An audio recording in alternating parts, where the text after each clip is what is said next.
It's the amazing Rico Brogna podcast with your host, Evan Roberts. Who is ready to hand out some damn report cards, baby?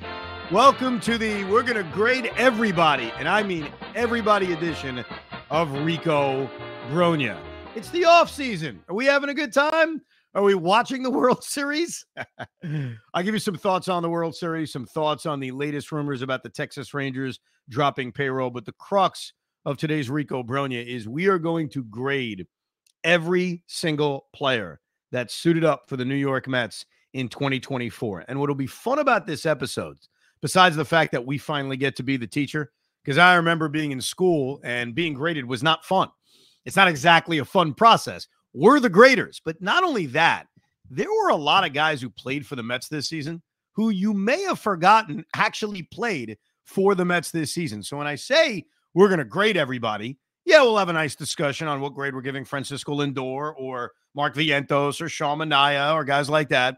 But guess what, Joey Wendell? We're grading your ass because you were a member of the 2024 New York Mets, lest we forget. So crux of today's Rico is grading. We've got a lot of Ricos coming up, including going through every last pitcher who's a free agent and debating if they should be retained and how much it would cost. It's all coming up this upcoming week on Rico Brogna. We hope to drop podcasts Sunday nights and Wednesday nights, and then a lot more mixed in between, obviously, with breaking news throughout this offseason. First, about the World Series, I found myself, I think within about 3 or 4 days of our series ending, kind of getting excited for the World Series, actually thinking to myself, all right, I will get into it. I wasn't sure where my emotions would take me. I've never rooted for the Yankees. I didn't think that was necessarily going to start now, but was it going to be a World Series where I'm disgusted? You know, and I've had a few of those. 2006 was one of those World Series I never wanted to watch. I sat down, I think it was for Game 3, set the scorecard up and said, screw it, I'm going to watch Cardinals-Tigers. I couldn't get through the game. I was disgusted by everybody. I hated everybody, and I also found myself not caring. 1999, back in the day, was one of those World Series I didn't even try. When I sat down and watched Game 1 of the World Series, and you can judge me for this, that's fine. This is a judgment-free zone. I'm just being honest. I found myself very, very easily rooting for the LA Dodgers. Very easily. And maybe that makes me a small man. Maybe that makes me a bitter man. Maybe that just makes me a guy that works with a lot of Yankee fans, and I don't want to be involved in a parade. Maybe that's the reason. But I have found myself enjoying the World Series so far and clearly having a rooting interest. So take that for what it's worth. Now, there's a report coming out of Texas that, that the Texas Rangers are thinking of slashing payroll, which is not a surprise when you think about it. They've done a lot of spending over the last couple of years, and they won a World Series. So it's like the perfect combination. They've already won their championship, and they've, spent quite a dollar over the last 3 off seasons, right? So I see this story, and yes, I think everything that was sent to me at the ricob@gmail.com, which is Jake. We should bring Jake back. I want to make this very clear. If you're telling me the Texas Rangers are going to sell off bad contracts, and they include the final 3 years of DeGrom's deal, in which he's being paid $40 million this year, and then I think it's 38 and 38. So you're talking about basically the contract the Mets offered DeGrom before he decided to go to Texas, right? A 2 or 3 year deal at high money, about $120 million. A little bit less than that, but in that range. If you're asking me, Evan, would I absorb that contract? Sure, why not? I wouldn't be against it, despite his age and despite his injury history, because now you're talking about a contract that's not that long term. Now you're not talking about a 5-year deal. You're just talking about a 3-year deal. But I want everybody to keep this in mind. And I say this as somebody that doesn't necessarily believe every rumor that Jake hated it here and his wife couldn't wait to move and he despised all of us as Met fans. Do you guys, if you're a DeGrom fan the way I am, or just a Met fan, do you really want to go down the road of acquiring Jacob DeGrom, right? Negotiating with Chris Young, working out some kind of deal, the Mets absorbing 75% of the contract just to have Jake exercise his no trade clause and say no gracias? Because I can tell you right now, that would actually bother me more and kill me more than the night I read the tweet from Jeff Passan that he was signing with the Texas Rangers. So if there's any interest on both sides, what I would tell you is in a very clandestine kind of way. Clandestine? Clandestine? What's that word? My wife is with me. Is it clandestine? Clandestine. Hoff, do you know the word? Kladinsky. No. No. Just guessing. I think people know the word. Basically secretive, like we're James Bond, like we're on some kind of very quiet mission. Unless you're on a very quiet mission to find out, would Jake be interested in reopening the ties to New York and not exercising his full no trade clause, then it seems like it's more of a fantasy than something based in reality. But yes, I thought the same thing when I read that the Texas Rangers were thinking about cutting payroll. But more on that as we get into the offseason and all the different possibilities for this team as we get closer and closer. But let's grade some guys, and let's start with the pitching, okay?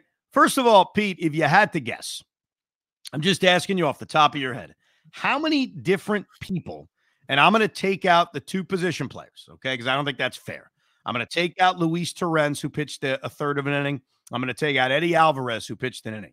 If you take out the two position players, how many different pitchers suited up and pitched for the New York Mets in 2024? I think we had like 12 starters, maybe a couple less than that, but around 10 to 12 starters. And we've definitely went through like 15 bullpen arms. So at a minimal, I think 27. By the way, very good guess. In terms of guys that started games, 12 different guys started games for the New York Mets this year. So you were definitely right on about that.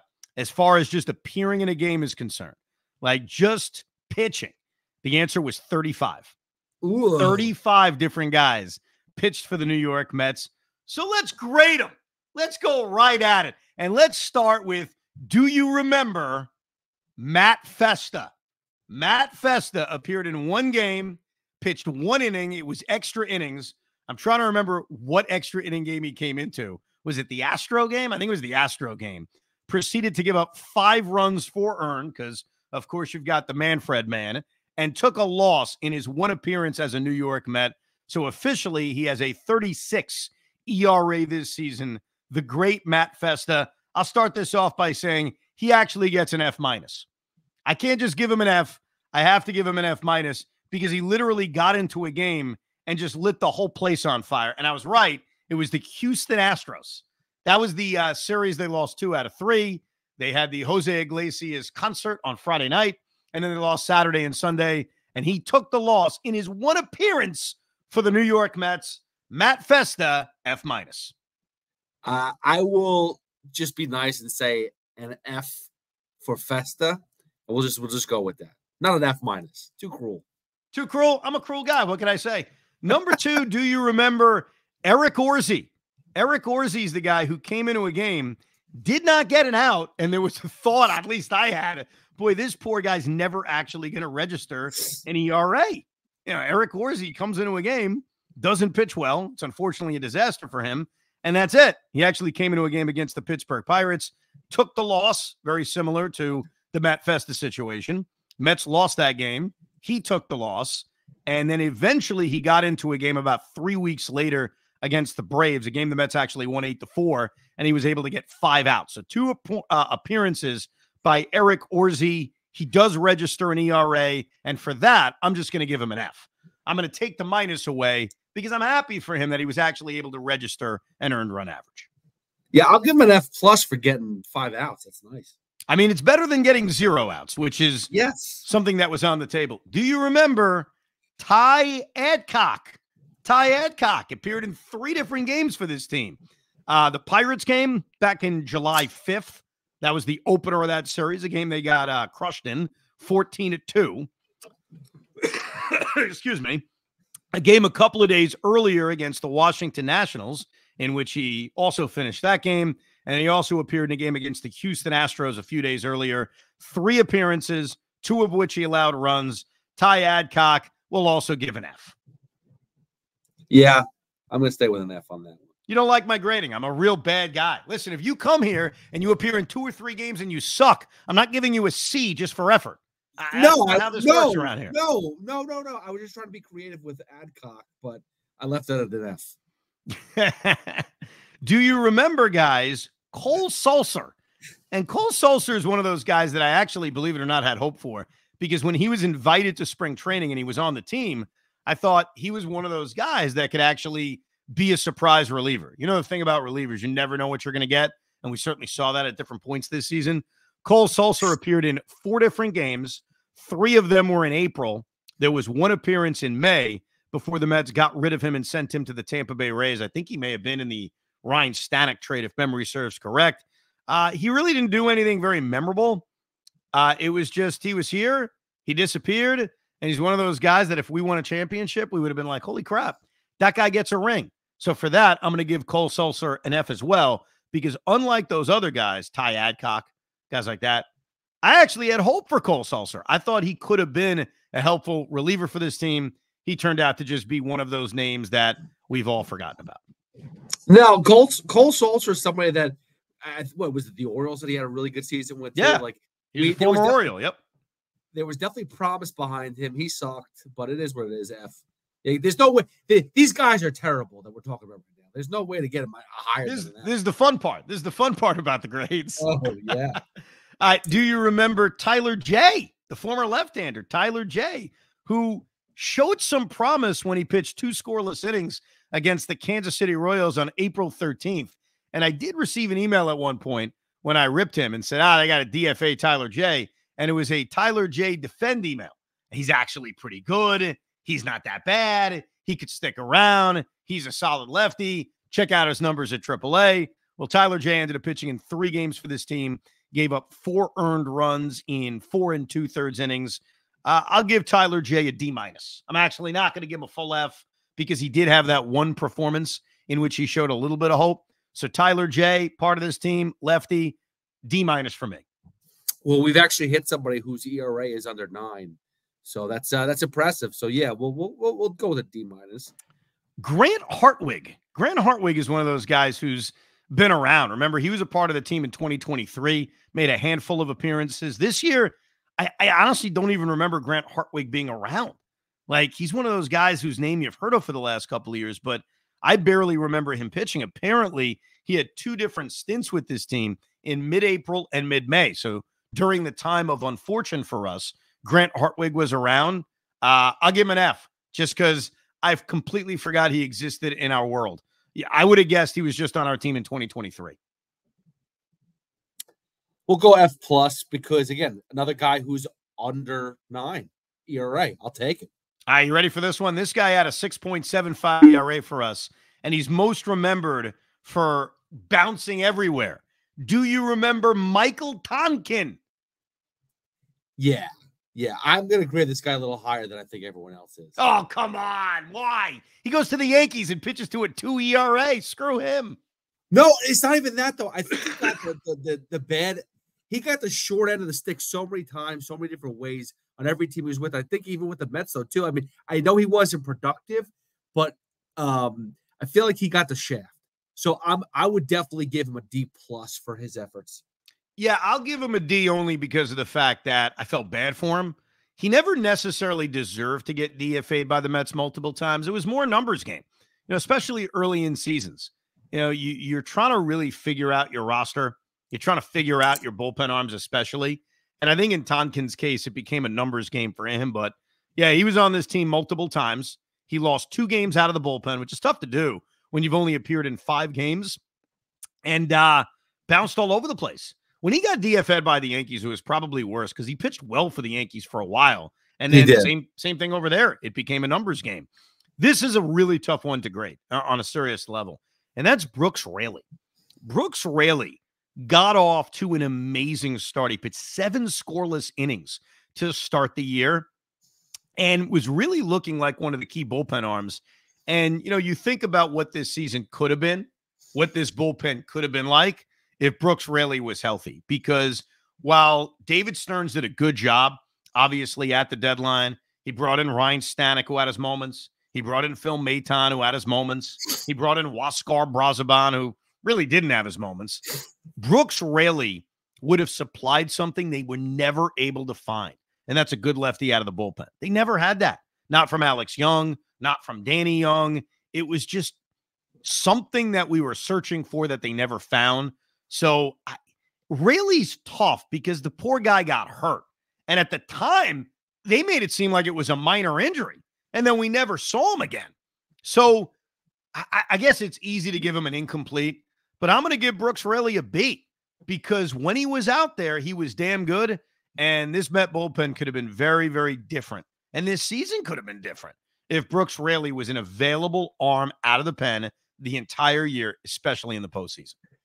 I guess, see, if it's an incomplete, I'd have to give him like a low grade, like a C- or something like that because he didn't finish high. But personally speaking, he didn't give up a run. He had 9 strikeouts in 7 innings. He only gave up 2 hits. I had 3 walks. I mean, he was pretty much lights out when he was on the mound. You got to give him an A. I mean, seriously, he was one of the best bullpen pitchers they had. Yeah, I can't give him an A only because he didn't pitch, but it is the memory of what could have been. That's really what's unfortunate. Yohan Ramirez.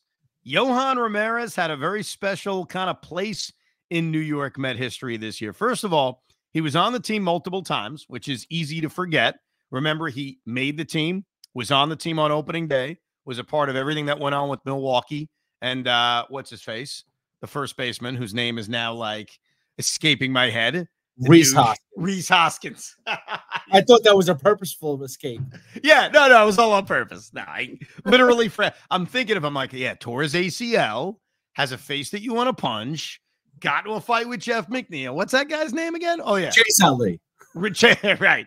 Rhys Hoskins. But Yohan Ramirez was not only the guy who drilled him, which I think made us happy in the moment, but he got DFA'd, ended up in Baltimore, got DFA'd again, and we actually had him on the team in the middle of May, very briefly, and he pitched okay the second time around. The first time around, he didn't pitch very well. We were just happy that he did the dirty work on opening day, and I don't think that should be forgotten because that was Carlos Mendoza's first game as a manager. We obviously weren't sure what to expect from him. You had a player on the team in Jeff McNeil that was upset, right or wrong. You still have a guy on your team upset.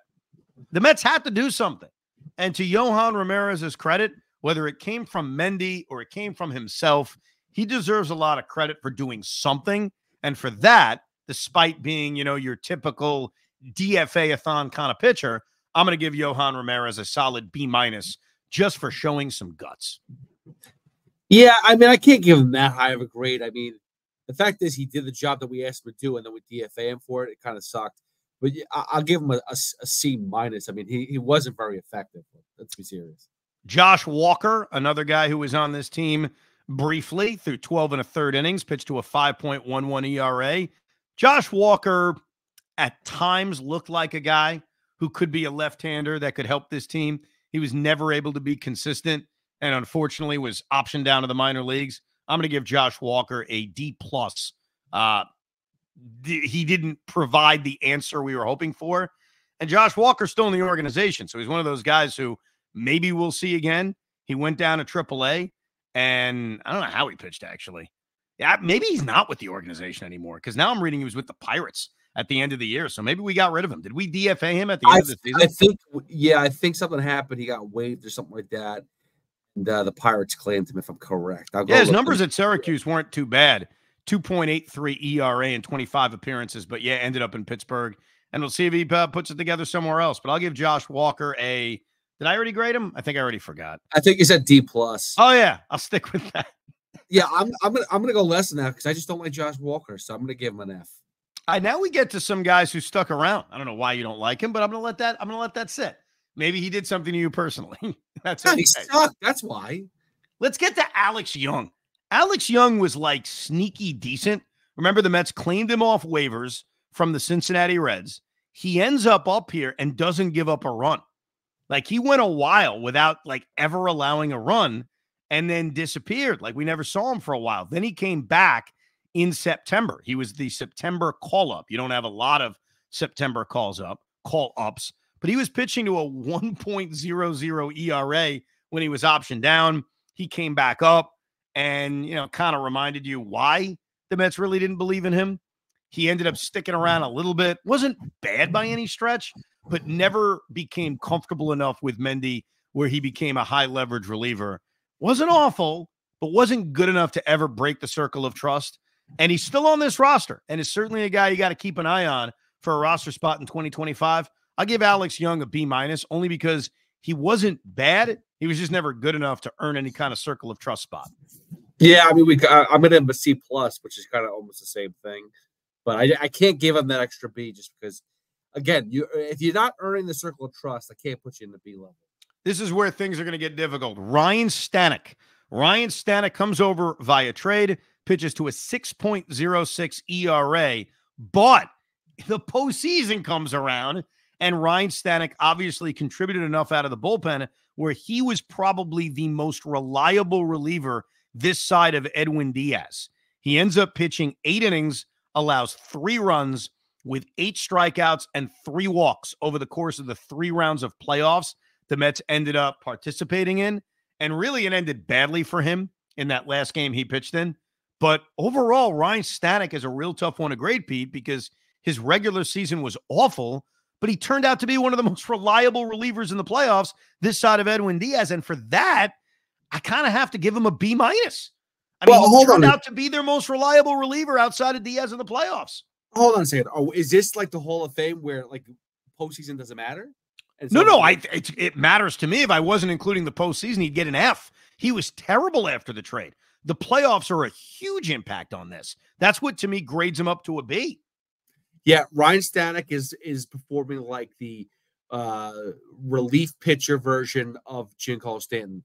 In the regular season, but playoffs come around, he's a stud. So I mean, I guess if I'm just going off of regular season. So to me, he's got a D type of thing. You can't ignore the playoffs, bro. I mean, that's a part of the equation of the grades.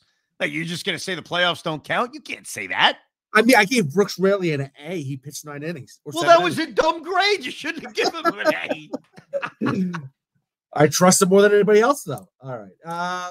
We'll adjust it to a C, but the playoff version was much better. That's all I can tell you. All right, let's get to Drew Smith. Drew Smith, people forgot Drew Smith existed. Drew Smith appeared in 19 games this year, 17 2/3 innings, pitched to a 3.06 ERA. By the way, I don't think he was as good as those numbers indicate. I think we were all ready to get rid of Drew Smith long before he got hurt. Well, what was his whip? What was that? What was his whip? Tell everybody that. Yeah, it wasn't very good. His whip was a 1.5. 1.5. Yeah, it wasn't very good. And he gave up a bunch of home runs. He also got hurt when he got hurt and then stayed in a game. Remember that whole thing in Chicago? It was very, very weird how it was handled. I think that was during the Edwin Diaz suspension game that Sunday night against Chicago, and I made a big deal of it at the time because it was just weird how it appeared the guy got hurt, then he ended up staying in the game. Look, it sucks for Drew Smith because not that this season and this bullpen would have been very different if Drew was healthy, because I think he was always one of those guys that was incredibly frustrating, never put it all together, and certainly no one trusted in a big spot. But he wasn't awful before he got hurt, but he wasn't very good. I'd give him a C-, and I think there's a really good chance we never see Drew Smith pitch for the New York Mets ever again. Yeah, I'll give him a D. It's just not a. I think the 3.06 was a very nice misleading. Number, whatever. Yeah, exactly. Very misleading. Huáscar Brazoban. Brazoban obviously acquired at the trade deadline. 19 appearances, 5.14 ERA. Had some terrible blown saves. Did not make the postseason roster, or I think he may have made the wild card roster. I'm trying to remember, but obviously he wasn't on it for the DS and the CS. I give Brazoban a D. I mean, he wasn't good. Like, there was certainly hope that maybe he could be one of those reliable relievers. I remember saying this at the deadline with all the relievers they acquired. They're lottery tickets. You just don't know what you're going to get.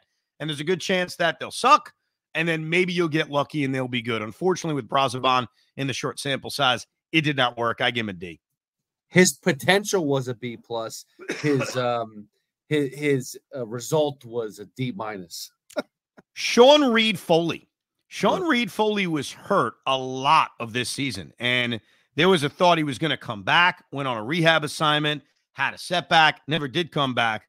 But when Sean Reed Foley pitched in the 9 appearances, 21 and 2/3 innings, pitched to a 1.66 ERA, he was good, didn't pitch enough. I think that brings his grade down to a C. He just turned out to not really be a factor because he was unable to get back on the field. I think a lot of his numbers were misleading, though, too. You talk about somebody who gave up 10 runs, only 4 earned, but he walked 14 guys in 21 innings. A lot of base runners. I mean, his ERA was 1.66, but I still think it's all misleading. So I'll give him, like a C minus. Keep this in mind. Excuse me. Keep this in mind. He was entering the circle of trust right before he got hurt. It had taken a while, but we were starting to even agree, hey, let's see Reed Foley in more of these high leverage spots. Then he got hurt, never came back. We never got to see him. This will be a tough one to grade. Jorge Lopez. Jorge Lopez had a very big impact on this team. I don't think any of us really remember the overall stats, but we certainly remember the glove throw, the comments he made that, I still think were very much misinterpreted, and his lasting impact on the story of the 2024 New York Mets. For that reason and the relevance, and like most of these relievers, you almost forget they existed. No one will ever forget Jorge Lopez in 2024, and for that, I got to give him a B minus. It's funny because you even look at him, like his stats weren't great with the Mets, but they weren't terrible. And he pitched with the Cubs the rest of the year, and he was really good. I think he was going to turn the corner eventually. I know, but it definitely jump-started our season. So I'll give him a C just because, like, I can't. He did create the beginning of the uptick for the Mets. That's for sure. He did. Yep. Season all turned around. Deadnell Nunez, and it's so unfortunate we never got to see it through with him. He's another guy, kind of like Brooks Raley. The Met bullpen could have felt so different come playoff time if Nunez continued to build off the way he had pitched before he got hurt, pitched to a 2.31 ERA, got hurt, comes back, looks great in that first appearance back, and then mysteriously we don't see him for a few more days. Then it's revealed, he's had a setback. He goes back on the injured list, eventually needs surgery. He should be a big part of this team next year.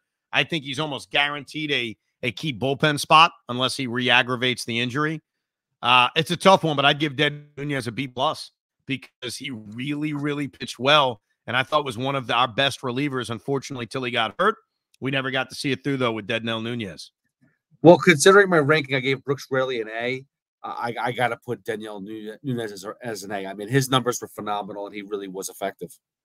Yeah, and he was great in big spots. Like, it wasn't just empty numbers. I mean, you remember how good you felt about him. And really, it's one of those mysteries of what this bullpen could look like if Nunez stayed healthy a little bit longer. Another trade acquisition, Phil Maton. Phil Maton pitched very well, I thought, after the trade. I think of all of the trade acquisitions for the bullpen, really all the trade acquisitions, period. I'd even include Jesse Winker in this. I think Phil Maton was probably the best over the course of the regular season. I thought what happened to him at the end was he got completely burnt out. The Mets, unfortunately, were in that spot where they didn't have a lot of reliable relievers. Mendy was having to use relievers all the time, especially around that doubleheader against Atlanta.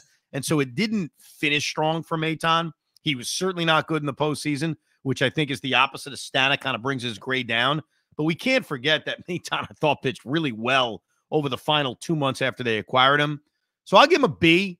I think it could have been better if he pitched better in the postseason, but I don't want to ignore the close to the year. So I'll give Phil Maton a B. Now, I give him a B+ because I felt like he was in the circle of trust. It was at one point in time, it was just 2 people. Phil Maton was one of them. And I mean, in the 2 months he pitched 28 innings. I mean, he was a workhorse for us, and he was very effective for the most part. So I got to give him a B+. Then we got Danny Young.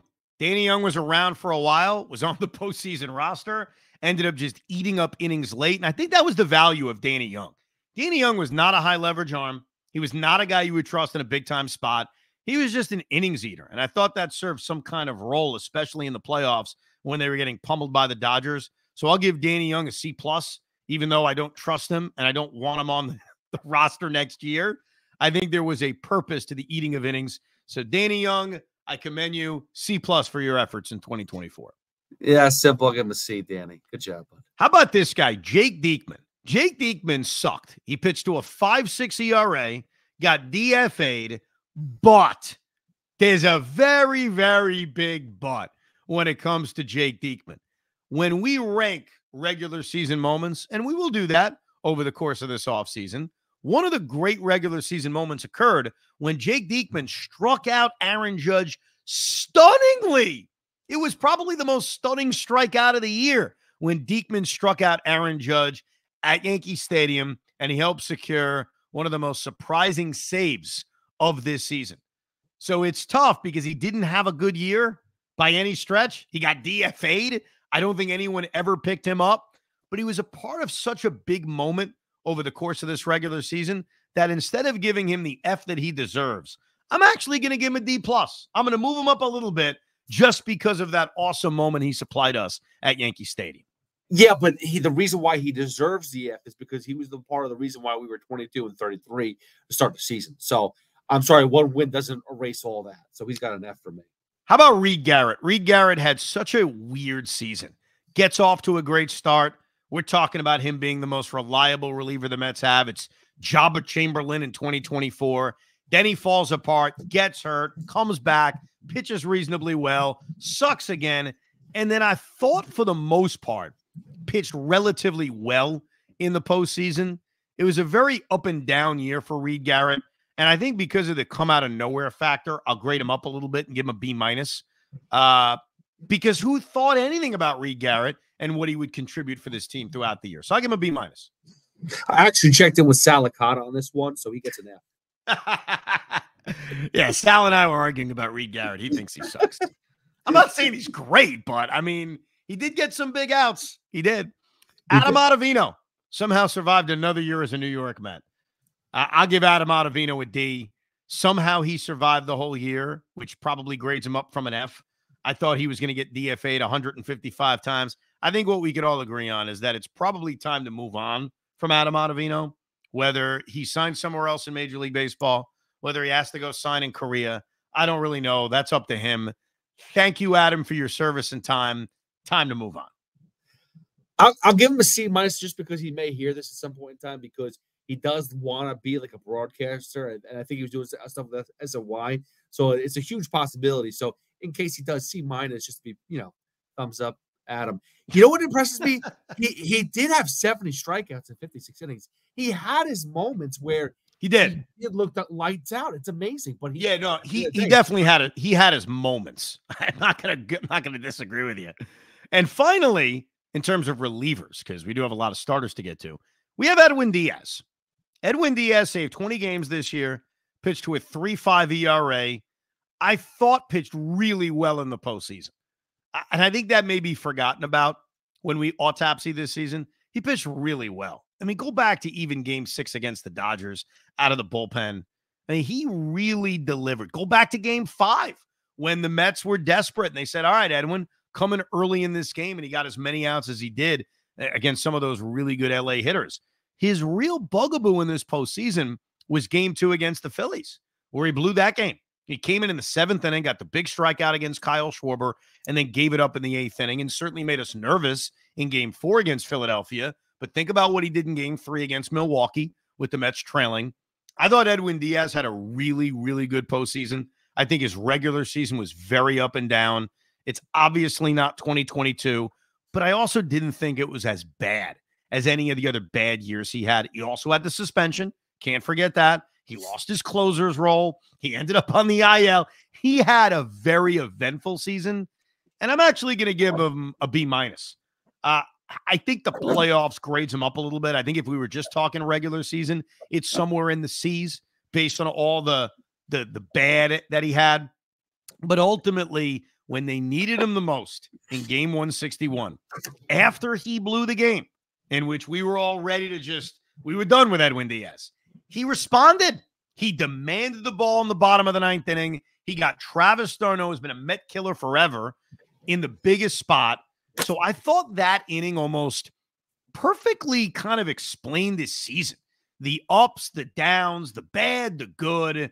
So it's not the greatest grade in the world, but it was a very complex season for Edwin Diaz.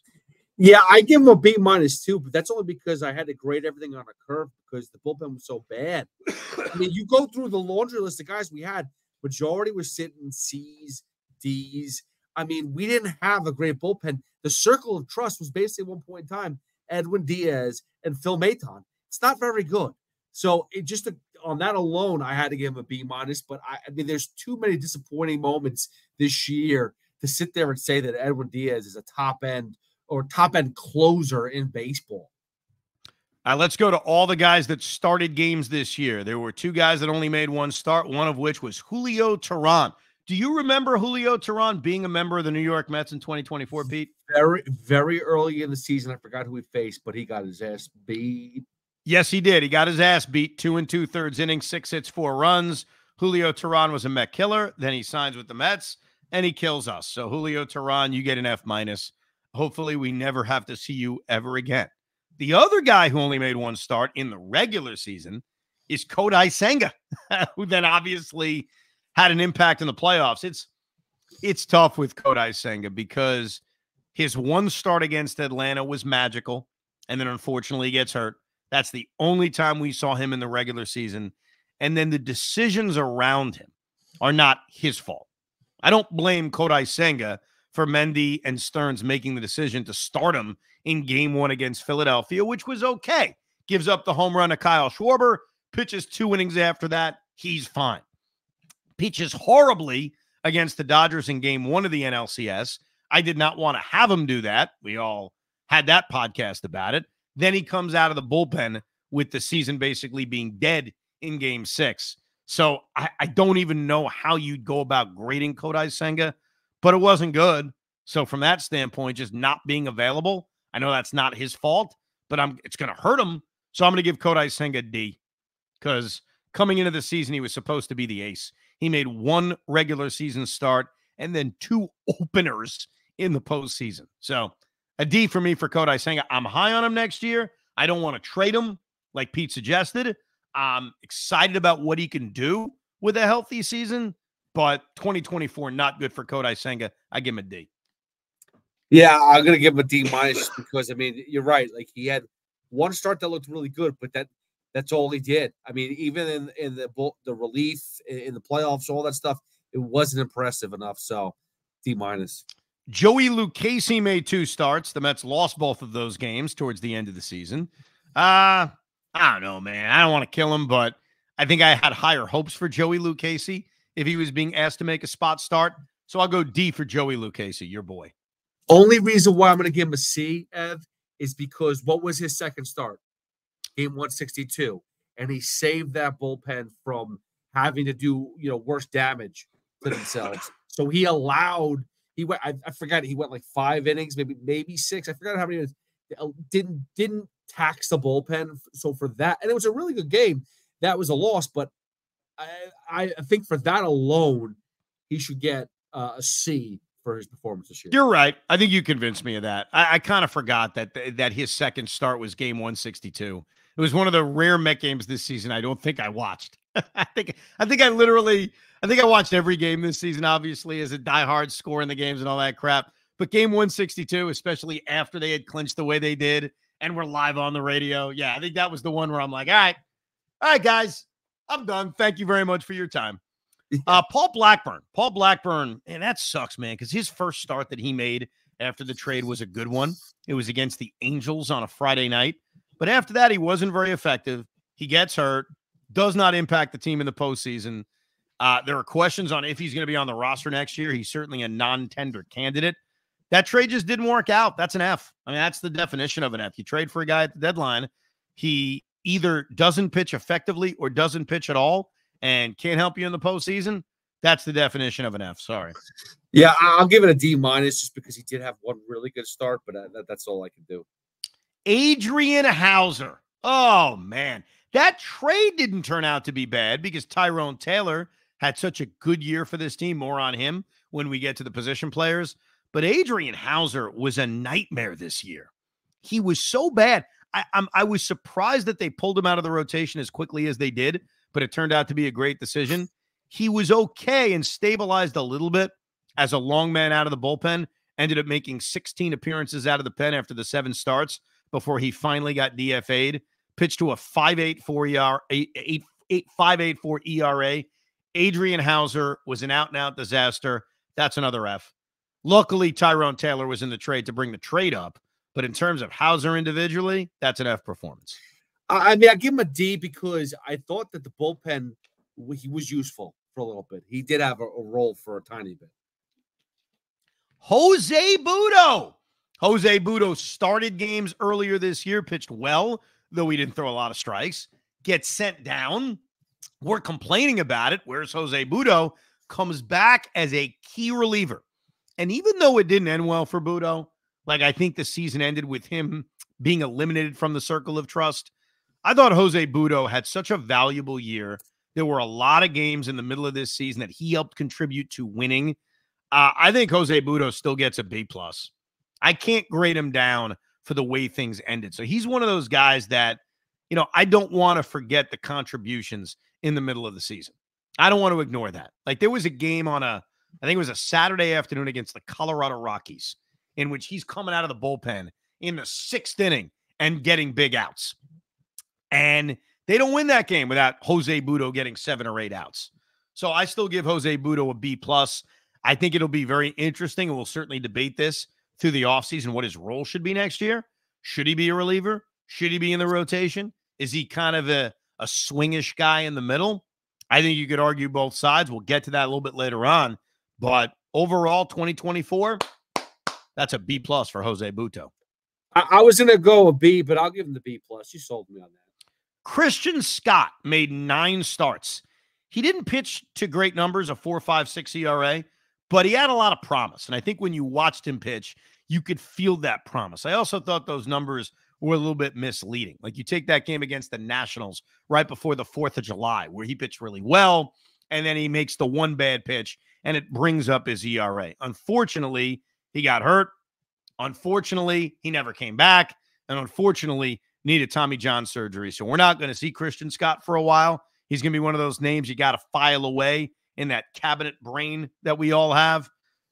The fact he got to the major leagues, the fact he was here, the fact that he showed us anything, I think for that I would give Christian Scott a C+. Give him a little bit of credit just for getting to the major leagues and at least getting that experience before he now has to deal with this huge and long recovery.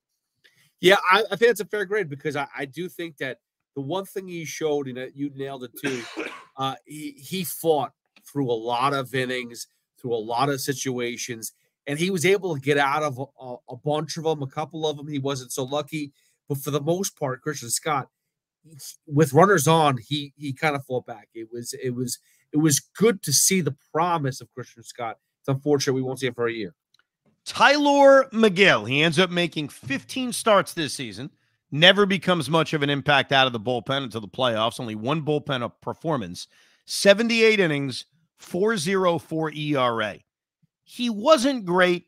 He certainly didn't make any case to be a regular in the rotation arm, but I think for the role he ended up having, which is replacing Adrian Hauser, or really replacing Kodai Senga when he initially got hurt, being in this rotation, going to the minor leagues, coming back, being a spot starter, like those are not bad numbers for a spot starter, for a guy that's a swing starter. So I'm going to give Megill a decent grade only because my expectations for him were no longer a guy that should be in this rotation.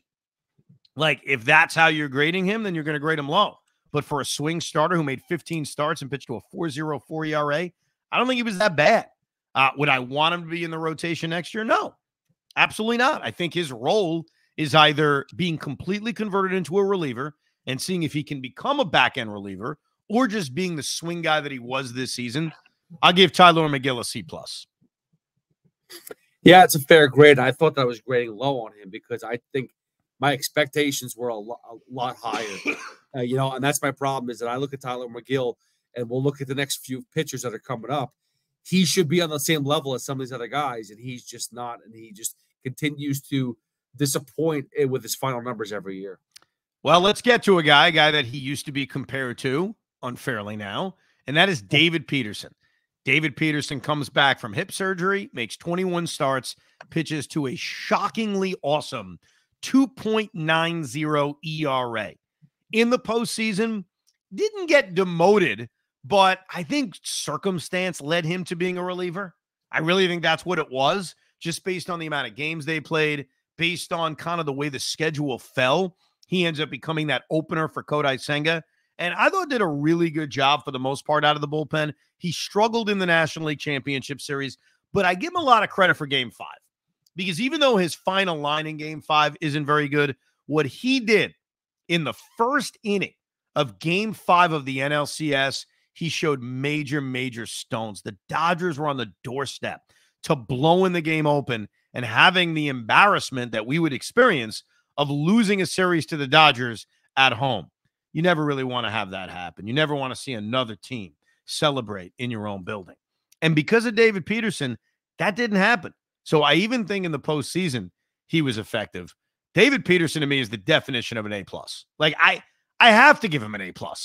None of us thought he was even should be in the rotation, could ever earn that spot of us going into an offseason saying, hey, that guy's got to be in the rotation. David Peterson earned that. It's amazing that he was able to pull that off. He's still only 29 years old.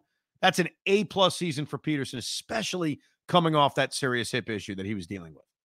Yeah, I have to agree 100%. The fact that, the season really turned around when he got into the rotation too. Like, I mean, the pitching staff was what was making the Mets unbelievable in that last month of the season. No one wanted to give up any runs. No one wanted to lose. And David Peterson was the one person that you felt that he could stop a losing streak. And he did. Jose Quintana. Now, before we give grades, I want to give a number that I think is going to tell a really interesting story about Jose Quintana. Jose Quintana is a reliable guy who makes every start. Jose Quintana made 31 starts in 2024, which is a full season.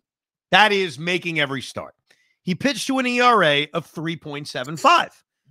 Hoff, I want to ask you a trivia question. Do you know Jose Quintana's career ERA? Just his career ERA. I'm going to guess it's around 4. Well, this year he pitched to an ERA of 3.75. His career ERA, 3.74. Wow. So Jose Quintana, before we give our opinions, pitched to his career numbers. That's what he did. He went out and made every freaking start and pitched to his career numbers. Now, is that a little misleading? Of course it is. He sucked early this season. He was unpitchable at times. He was incredibly inconsistent. But in September, with the Mets in a pennant race, Jose Quintana put together one of the great months you'll ever see. So he brought his ERA down to 3.75. It's a reminder how deceiving numbers can be, because even though he pitched to his career ERA, and even though he made 31 starts, on the surface you'd say, wow, that's Mr. Consistent. He was the opposite of consistent. He was all over the place this year. But what grades him up was the fact that his best month was September. And that matters. The Mets are in a pennant race. Every game is so important. And he puts together a scoreless streak in the middle of that month that got to, what was it, 25, 26 innings, whatever it was. So it was an up and down year, but I would have to give him a very solid B for the season he ended up putting together. If it was consistent, I'd probably grade him higher, but it was not consistent. But he does finish with his career ERA right at the number, making 31 starts, and certainly being towards the end of the year one of their best starting pitchers with the way he was pitching down the stretch. But putting everything into account, I give Jose Quintana a strong B. I thought you were going to go somewhere in the A's. I gave him a B+. I thought that, if his ERA was almost a run higher, full run higher than David Peterson's. So that's why I couldn't put him in the A's. But again, the last half of the season was so good. You really want to almost give him that benefit of the doubt of how clutch he was at the end of the season. The whole pitching staff was unbelievable towards the end. No doubt. I give him credit for that. Consistency matters. Let's play the same game, the career ERA game, with another guy, because I think this will tell another story. And that, of course, is Luis Severino. Luis Severino this season pitched to a 3.91 ERA. Hoff, what would your guess be on his career ERA? I feel like we did this with BT and Sal. I think it was like 3.94. His career ERA is 3.81. And so his numbers this year were very similar to his career numbers, which is my point.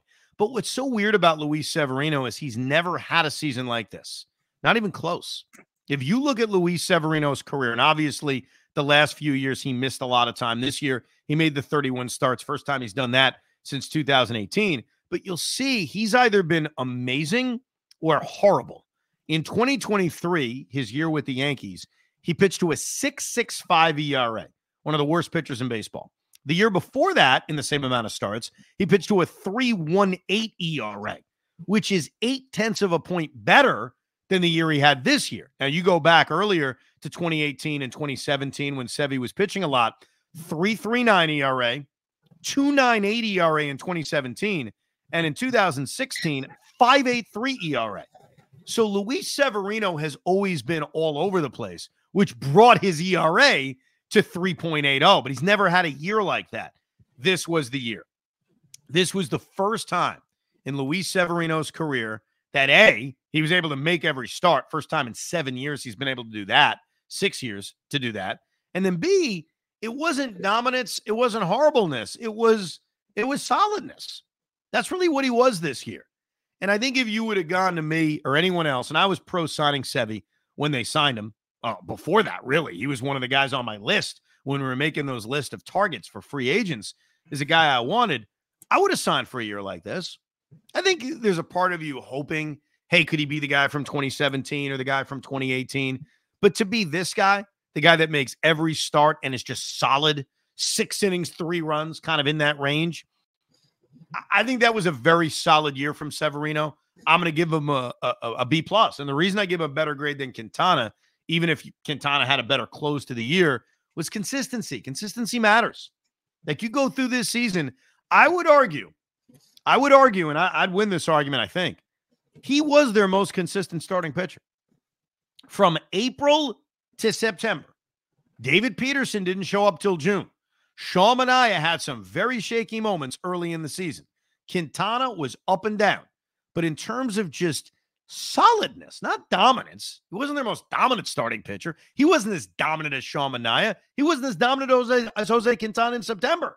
But in terms of just, I can rely on him and he'll be decent, I thought Luis Severino topped that list. And for that, I give him a B+. I give him an A- because I feel like there was a time where he had a couple games where he was that dominant, though, where he was almost pitching no-hitters a couple times. There was that 10 strikeout, 6-inning performance against Chicago. There was a bunch of shutouts thrown out, and I believe he even had a complete game this year. Was that true? Yeah. Yeah, he had a complete game shutout. It was unbelievable. It was in mid-August against the Miami Marlins at Citi Field. He was unbelievable that night. 9 innings, 4 hits, 8 strikeouts. He was great. I have to give him, because of that, you're right, the consistency is why I gave him a little bit higher than Quintana, but I got to give him an A- because I think he led the charge the whole entire way and never really. He had a couple scuffles, but for the most part was the man. Yeah, like if we're doing, and we'll do awards at some point, like he's not going to be my Mets Cy Young this year, but he was their most consistent starting pitcher, just from beginning to end. And finally, we get to Sean Manaea. Sean Manaea, what a season he ended up having. There were times in which he was very frustrating earlier in the year. He'd walk a bunch of guys. He'd pitch 3 2/3 innings and get knocked out. But then after he had that, I guess, come to Jesus moment where he watched Chris Sale and analyzed Chris Sale and started to kind of follow suit with that crossover dominance that Chris Sale has, it really flipped Sean Manaea's season and ended up pitching so well towards the end of the season. His last start against the Brewers wasn't very good. His last start against the Dodgers, obviously, in the NLCS wasn't very good. But I don't think that spoils the rest of his season. I would also, along with Severino, I gave Sevy a B+. I think for different reasons, I give Sean Manaea that same grade, a B+. What are you looking at me like I got 10 heads? I feel like this pitching staff was so much better than you're giving them. I'm giving them B pluses with that. That was a good grade back in my day. I gave David Peterson an A. I gave Sevy a B plus. I gave Minaya B plus. I give Quintana B. That's pretty freaking good. Sean Minaya should be an A. Why? Why? Because especially how he changed the season around, how he honestly could be up there for a Cy Young vote, the way he was pitching. I know he wore down a little bit towards the end of the season, but the guy was that dominant for the first, especially once he changes his motion. A little bit did a little Chris Sale. I know, but I can't like here's Hoff. I agree with you, but I can't ignore like the game against Seattle where he pitches 3 innings. I can't just throw that game out. I can't throw out the game against the Phillies in June in London where he goes 3 2/3 innings and gives up 6 runs. Like he had some duds in there, and I'm grading the entire season. And by the way, B plus is a damn good grade. I think he had a very good season. I think that the pitching staff, starting pitching staff, was the reason why we got to the playoffs, and timely hitting too. And I think you just have to really tip the cap to all those guys. They were workhorses, and I feel like they deserve better. That's all. I gave them all B pluses and Bs, and David, I gave an A. Yeah. All right. Average. If you disagree with our grading, of course, let us know at the ricob@gmail.com. On the next edition of Rico Brogna, the position players. We go through all of them, even the ones that you forgot were New York Mets. We're talking to you, Joey Wendell, and we'll hand out all our grades. Also coming up this week on the Rico Brogna, we talked a lot about the pitching today. Well, we'll go in depth on all the pitchers that are free agents. Do we want them back? What a new contract will look like, and if it'll be worth handing out to them. We appreciate you listening and downloading and subscribing. Another edition, off-season edition of Rico Brogna. We hope you enjoyed this episode of the Rico Brogna podcast. It's amazing, isn't it? Make sure you download it now to keep it on you at all times.